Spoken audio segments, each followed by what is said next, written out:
입니다. 대행님, 외가부 산하 기관의 직장 내 괴롭힘 문제에 대해서 좀 질의하겠습니다.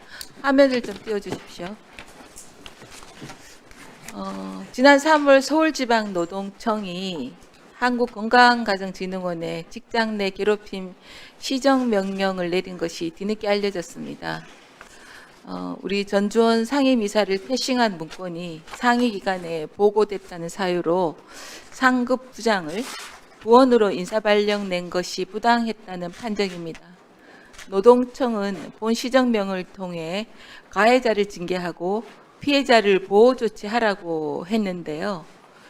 시행명령 이후 한가원이 이를 이행하지 않아서 이행강제금이 부과됐다고 들었습니다. 대행님, 얼마의 이행강제금이 부과된 겁니까? 400만 원으로 알고 있습니다. 저는 1,000만 원으로 알고 있는데요. 과태료가 이행강제금이 400만 원이고 네? 과태료가 400만 원입니다. 그렇죠. 예. 이행강제금 1,000만 원이죠. 이행강제금이 한 번 내고 끝나는 게 아니죠. 총 4회까지 부과 가능한 것으로 알고 있습니다. 더욱이 한가원은 얼마 전까지 양육비 이행관리원을 산하에 뒀던 곳 아닙니까? 저희 여가위 여야 의원들이 분리시켰는데요. 양육비 선지급제 예산 확보 등 넘어야 할 산이 많은데 다른 것도 아니고 직장 내 괴롭힘 문제로 이렇게 국민 세금을 쓰는 게 맞습니까? 적절하지 않다고 생각합니다. 네, 박구현 이사장님, 예, 시정 명령에 불복해서 행정소송을 제기하셨던데요. 그 비용은 어디서 지출합니까? 직무와 관련한 내용이기 때문에 한가원에서 지원을 하게 됩니다. 그러니까요. 전주원 원장님, 양육비 선지급제 도입을 위해 여야를 뛰어다니면서 참 애를 많이 쓰셨는데요. 제가 원장님께 이런 질의를 하게 될 줄은 정말 몰랐습니다. 인사조치 사유가 된 문건이 이행관리원 소속 변호사들 처우 보고건이라고 들었습니다.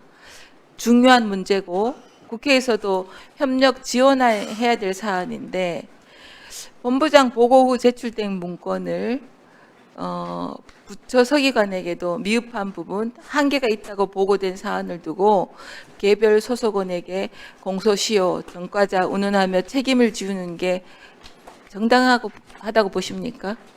제가 답변 드려도 되겠습니까? 아니 지금 묻잖아요. 빨리 해주세요. 네. 제 시간이 있으니까. 공소시효니 전과자니 한 표현을 그 직원에게 직접 쓴 사실이 없고 네. 그 보고서는 양육비 이행관리원 7년차 변호사의 급여와 정부 법무공단 아니, 제가- 법무구조공단 3년차 변호사의 급여를 비교해서 마치 비슷한 아니요. 처우를 받은 것처럼 조작해낸 보고서였습니다. 그래서 부장을 평직원으로 발령되신 겁니까? 이사장님이 그 사실을 알고 감사실에 조사를 요청을 했고 감사실 조사 후에 감사실의 조사 보고를 받으신 후에 직원들의 알겠습니다. 조회를 들은 후에 알겠습니다. 부장을 제가 볼 정했습니다. 때는 전주원 원장님은 이 부분에 대해서 전혀 본인의 과실이 없다는 취지로 지금 얘기하시는 것 같은데 좀 안타깝네요. 기관 차원에서 수습할 대안을 찾는 게 우선되어야 하는 건입니다. 대행님과 박구현 이사장님 책임지고 문제 해결해 주시기 바랍니다. 예, 지금 조사하고 조사한 후에 지금 대응하고 있습니다. 네. 대행님, 네, 이별을 통보했던 이유로 연인을 살해한 김래아 사건 잘 아시죠? 예, 알고 있습니다. 재판 과정에서 키우는 강아지에게 미안하단 말을 했던 그가 1심 무기징역의 선고에 항소하면서 온 국민을 분노케 했습니다. 이렇게 교제 폭력에 대한 사회적 경각심이 높아져서 반의사 불벌죄에서 교제 폭력을 배제하자는 여론과 교제 폭력에 대한 정의를 법에 명시하자는 의견이 힘을 받고 있습니다. 국회에서도 관련 재정 법안과 가정폭력법 개정안이 발의되어 있는 상황인데 저는 이에 대한 여가부의 분명한 입장이 있어야 된다고 생각합니다. 교제폭력 법안에 대한 여가부의 입장은 무엇입니까? 예, 이게 지금 관련해서 현재 형법하고 스토킹 가폭법에 그 해당되지 않는 그런 부분들이 분명히 사각지대가 존재해서 이 법 제정 개정에 대한 논의가 지금 진행되고 있는 걸로 알고요. 이 필요성에 공감합니다. 네, 그리고 그 이 부분에 법안이 신속히 마련될 수 예, 예. 있도록 여가부도 예, 저희도 힘써 주십시오. 예, 정부 내에서도 그런 의견들을 적극적으로 법무부에 개진하고 있습니다. 그러니까 피해자 보호 지원 통계 체계도 좀 제대로 이루어져야 되는데요. PPT 좀 보십시오.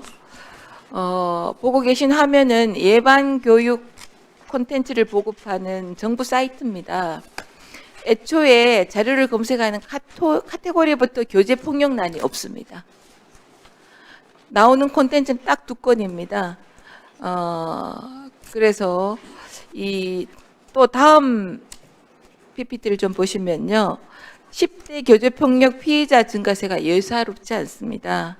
지난해 534명이고 2017년 대비 70% 가까이 폭증했습니다. 여가부의 적극적인 대응이 필요하다고 생각합니다.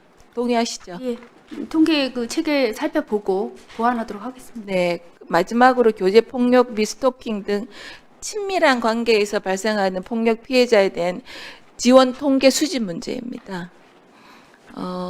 현재 교제 폭력 및 스토킹 피해자도 가정 폭력 상담소를 통해서 상담 지원을 받을 수 있죠. 예, 그렇습니다.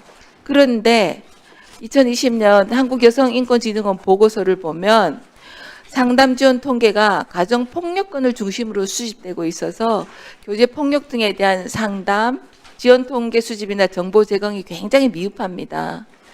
이 부분 전반적으로 개선이 필요하니까 현황을 파악해서 꼭 통합지 지금 취합 방식도 수기로 엑셀 파일에 각각 작성하고 이러는데 꼭 개선해. 예, 그렇게 해서 정책에 잘 활용할 수 있는 통계 체제를 갖추겠습니다. 예, 보고드리겠습니다. 네, 장관님 그 통계를 명확하게 하셔가지고 우리 위원님들한테도 그 통계치가 어떤 걸 보여주셔야 우리가 또 법안을 또 만들어가는데 중요한 자료가 될 겁니다. 예, 그렇게 하겠습니다. 네. 자, 다음은 존경하는 우리 서영교 의원님 질의해 주시기 바랍니다.